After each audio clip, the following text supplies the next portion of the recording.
I don't drive, so a big part of my daily back and forth is calling and using Uber. This sounds pretty mundane, but today's trip was anything but normal. I had been out late and decided to Uber myself home instead of trying to get a cab. I have nothing against cabs, but you never know who you're going to find when you're out riding in the big yellow. I like Uber because I feel like they vet their guys a little better. That's probably incorrect, but I've yet to get a bad Uber experience until tonight. My friends tell me all the time that they have terrible experiences with the service, but I have yet to get a creep and was feeling pretty good when I put in the address at around 11:30 to be picked up. The app took in my information, chewed it over, and I received a message that said M was coming to pick me up. Took me a few minutes to figure out that this was a little abnormal. I looked at it for a minute, not sure I'd seen it right. There was almost always a full name when you got an Uber. Usually, it's with a picture attached, but this was just a letter with no picture. I started to cancel the ride, but then I felt a little silly for getting rattled. It was just a different kind of profile. The guy would show up and be as normal as anybody else, and I'd make it home in time to get a shower and head to bed before midnight. I gave it about 10 minutes, and just as my finger had started to hover over the cancel button, a large, black Lincoln Town car pulled up to the curve. It wasn't what I was expecting, but when I looked at the vehicle description, I saw that that was blank too, so I supposed I was in for a surprise. Who knew? Maybe it was just somebody pulling a Halloween prank, and I'd have something funny to talk about on the internet with strangers. It was October, and I was getting used to seeing spooky encounters on my TikTok and YouTube shorts.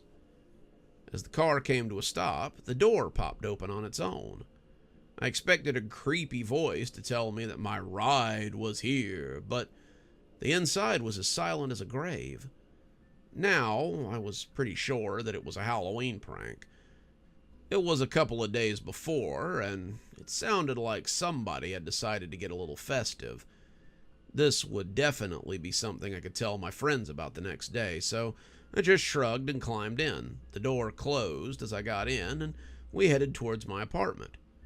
"So," I asked, "have the fares been pretty good tonight?" I expected the creepy voice to come then, but there was nothing. The man behind the wheel just drove, taking turns as they came. The cab of the car was dark, and I could see his eyes reflected in the rearview mirror. I didn't linger on them. They were bloodshot and not altogether healthy looking.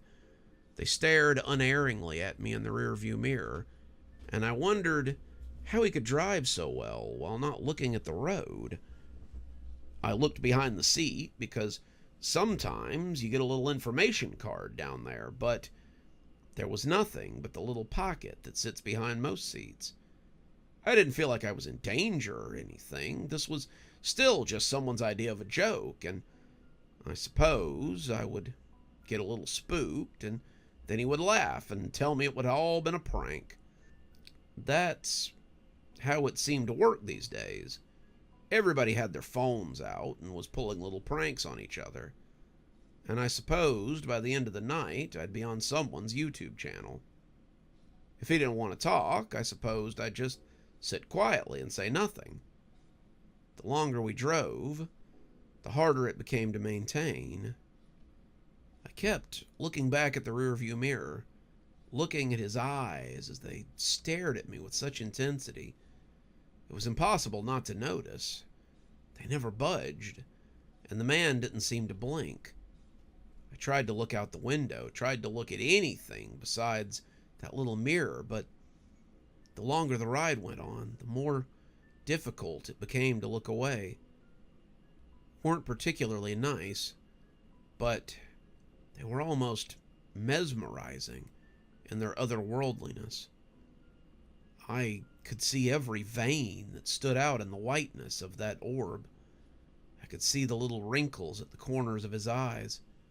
I could see the bags as they sat under them, and I could even see a little mark just at the corner of the left bag. I tried to make myself look away, but my eyes kept coming back to his, like a bird trapped by a snake. The longer I looked at his eyes, the more sure I was that I was not going to make it to my destination. I couldn't have said why. I had no reason to think that he was trying to kidnap me or something, but as the turns went on and on, a ride that should have taken 10 minutes seemed to take an hour and then 2. I found myself focusing on those bloodshot eyes more and more as the silence stretched on, and I could feel my teeth trying to clack together. Why was he staring at me? Did he want something from me? Was he going to hurt me? The longer I thought about it, the less I found I wanted to know. I thought about grabbing for the door handle and making my escape, but my hands were frozen in my lap as they sat over my purse. I wanted to ask him why he was staring and what he expected of me, but my lips were frozen together as the sense of horror grated on me. I couldn't speak. I couldn't move. And I felt certain that by the next day I'd be nothing but a squib in the paper. They'd find me in an alley or something, my eyes wide with the fear after my heart had simply stopped, and then no one would know what had happened to me.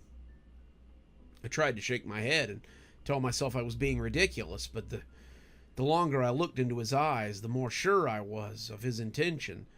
I was going to die. I was going to die. I was going to die. The words kept rattling around in my skull like a trapped bird. And when I turned my eyes to look out the window, I suddenly discovered that we weren't in the city anymore. We were heading up unfamiliar streets, and the driver was taking turns seemingly at random. I wasn't even sure he knew where he was going anymore, and each turn made me want to begin screaming all over again. I wanted to pound on the door and tell him he had to stop. I wanted to be out of here. I wanted to be anywhere but here, and I suddenly knew that I'd never take a ride from anyone I didn't know ever again. My parents always told me not to take rides from strangers, and this was just more of that, wasn't it?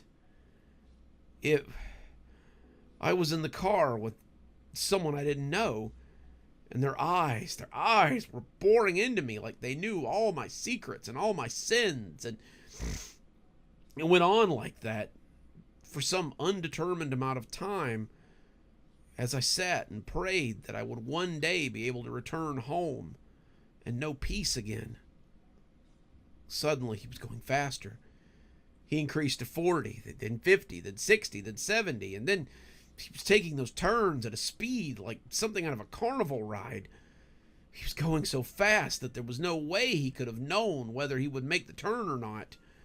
Every time he took a turn, I thought, he's going to crash into something, and every turn, we just kept going, just as we had before. I found myself clutching my hands as they lay on my purse, and I was praying in my mind for all this to stop. I'd had enough. I wanted to be off, whatever this was. And I closed my eyes as I felt soft, muffled words come stabbing out of me. Stop! Please, stop! He slammed his foot on the brakes, and I shut my eyes as if expecting to feel the impact. We were going to crash now, and I'd be all over the inside of his vehicle instead of an alley. We'd smash into something and die, and then I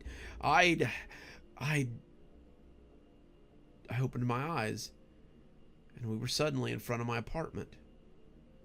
The door was open, and it appeared I was free to go.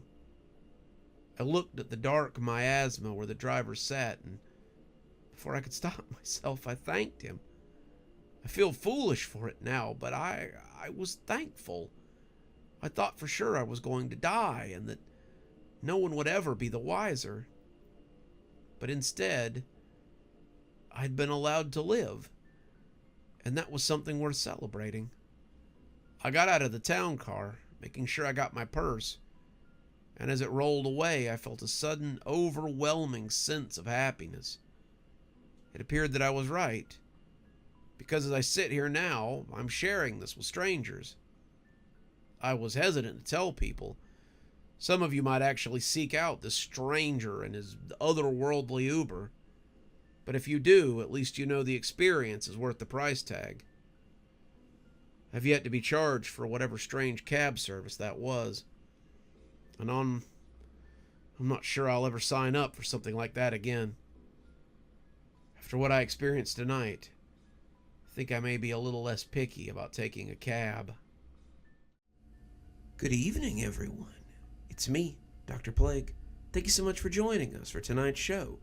If you think you might like a little more spooky in your life, then please feel free to click on one of the videos we have up here. Maybe look at one of the playlists if you're trying to get caught up. I know, there's so many videos on the channel. There's so many series that are going at the same time. Sometimes you just need a little refresher course, and I gotta say, I always enjoy the views. If you're not subscribed, feel free to hit that subscribe button. Maybe hit the bell so you don't miss anything. We upload a lot on this channel, so you won't want to miss a single story as they come out. If you'd like to support the channel, you can click on the Amazon link down there.